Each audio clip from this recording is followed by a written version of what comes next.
¿Qué pasa YouTube? 6fthax here. Have for you guys today another Wi-Fi battle. This time it's going to be against Saitoz. His channel link and stuff will be down in the description if he has any. I'm not sure, but I got this match off of my Discord. Now, of course, if you guys do enjoy the video, make sure to hammer that like button down below to answer the question of the day. Thank you guys for the great support on the Wi-Fi battles. If you may have missed a little update video I uploaded on Sunday, I think a link to that should be on the screen or down in the description. Would really appreciate it if you guys could go check that out. It was only like 6 minutes long, but if you watch it, then thank you. But yeah, anyways, going into this battle, Gengar was going to be a huge issue, not to mention that Exploud is absolutely terrifying because I literally have nothing that can OHKO this or that can switch into a Choice Specs Boom Burst. So I lead off with my Scarf Hydreigon. Also shouts out to... No, did Harris give me this team? No, I don't think Harris gave me the CU team. I think I made the CU team, but I didn't end up liking it too much. Either way, I U-turn into my Cobalion as I get a little lucky here turn 1 and he misses Focus Blast, and that's absolutely huge because I can definitely just go for the Iron Head here and get off chip damage on the Gengar, which is what I thought he would switch into, but he actually ends up switching into Hawlucha. So I was very close to staying in here and going for the Iron Head again, hoping that he would substitute, thinking I would switch out, that way I could break his sub. But if I did that, then that could maybe be bad for me. So I just make the safe switch directly to my Clefable. And if I'm not mistaken, this Clefable is max defense, max HP. So I should be able to live a +2 acrobatics coming from this Hawlucha, which is actually really good because this thing could literally just drop me on my neck if it knocks out my Clefable, because I have nothing that stops this from sweeping. For some reason, Alakazam is Life Orb on this team, and right before I started this match, I thought about switching Life Orb to Focus Sash, but I was like, you know what? I'm gonna have Life Orb because is Focus Sash really gonna come in handy? And if I had Focus Sash in this match, it really would have come in handy. So I'm able to luckily live the +2 acrobatics, which is insane. Just goes to show you how fat Clefable can really be. Shouts out to those of you who followed my UCL Season 2 run with my girl Moonshine here. So in comes the Empoleon. I was very close to going for the Moonlight, but after I thought about it, I really don't need Clefable to be at full HP. Like, Clefable can kind of just be death fodder at this point in the match because I can make an aggressive switch into my Volcanion here. I am modest specs if I'm not mistaken, so I literally 2-hit KO Empoleon, or I just OHKO whatever he switches into this. I get a little lucky again and I get the burn. This burn honestly does not matter. Like, this bit of hex doesn't matter as he roars me into my Alakazam. If I wasn't scared to go for the Focus Blast, I would literally just click Focus Blast here and nuke this Empoleon, but I'm gonna miss. So I decided to switch out into my Clefable. In hindsight, should have definitely switched into my Volcanion.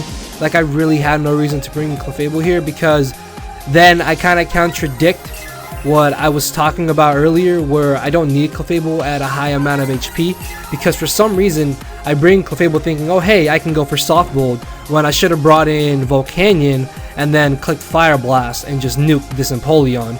And that's where the burn I don't think would have mattered because I might have still been able to 2-hit KO him with the Fire Blast depending on if I got a low roll. If I got like a really low to min damage, no, a really low to low damage roll, I probably would have knocked that Empoleon, but otherwise I don't think that burn really ends up mattering, as you guys are going to see. So yeah, for some dumb reason I go for the Moonlight here, and honestly should have just gone, or Soft Bolt, sorry, but I should have just gone for the Flamethrower if anything. Moonblast even wouldn't have been a bad play because I could have got off some chip damage on this Exploud as he's finally able to hit my Cobalion on the switch, and unfortunately Cobalion wasn't doing much so long as he had that Gengar around, which I still don't know what set it is, as I can get a free switch back into my Volcanion because I'm pretty sure he's locked in the Fire Blast.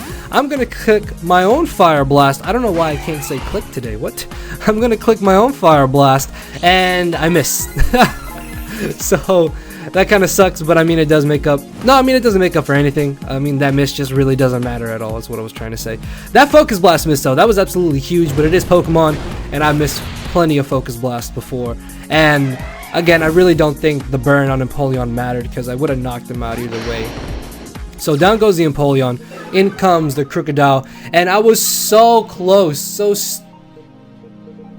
close to staying in here and just going for Fire Blast, and I really wish I had done that because as you see, he pursuit traps me, which really sucks because now I only live one Stealth Rock switch in. As I get a free switch into my Swampert, I'm thinking, alright, he has to switch into Serena, right? Scald is way too obvious. I'm not in a position to get up Stealth Rocks at all, so I'm going to make an aggressive double switch into my Volcanion, hoping that he would switch into Serena so I could then click Fire Blast, Oko Serena, or Oko something else. But no, he stays in and goes for the taunt, thinking that I would go for Stealth Rocks, and this play just really backfires on me as I just get absolutely destroyed by this Crocodile, as I can get a free switch into Hydreigon after those two Life Orb recoils. He's in range of where Draco Meteor will definitely knock him out, so I lose nothing in just clicking Draco here as he brings in the Serena. This thing is not going to be living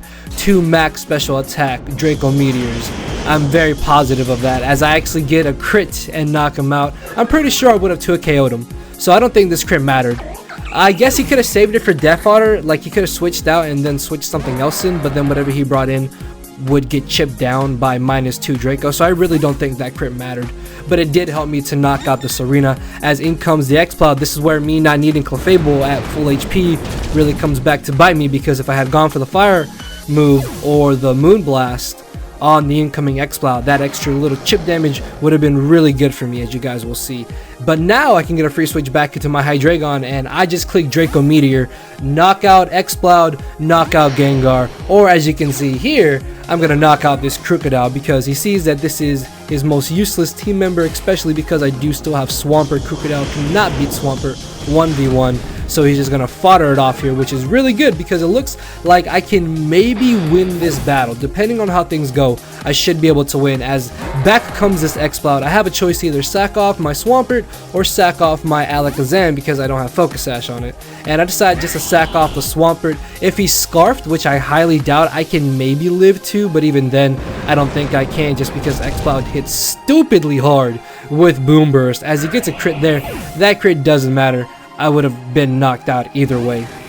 As I can bring in my Alakazam, again terrified to click Focus Blast, I go for Psychic and he lives on what had to be like 1 or 2% HP, and at this point, if his Gengar is sashed or scarfed, I lose the battle. But if he's Substitute or Life Orb or even Spexed, I win the battle. So I bring in a Hydreigon, I can safely go for the Dark Pulse here, knock out Exploud, and it literally all comes down to what this Gengar set is. So in comes the Gengar. I'm hoping he's not Scarfed, because if he is, he can Focus Blast, but he misses the Scarfed Focus Blast as Hydreigon started and finished this battle. And unfortunately for Saitoz, he started and finished with a Focus Blast miss. If I had Sash Alakazam, I could have won, but unfortunately I was Life Orbed.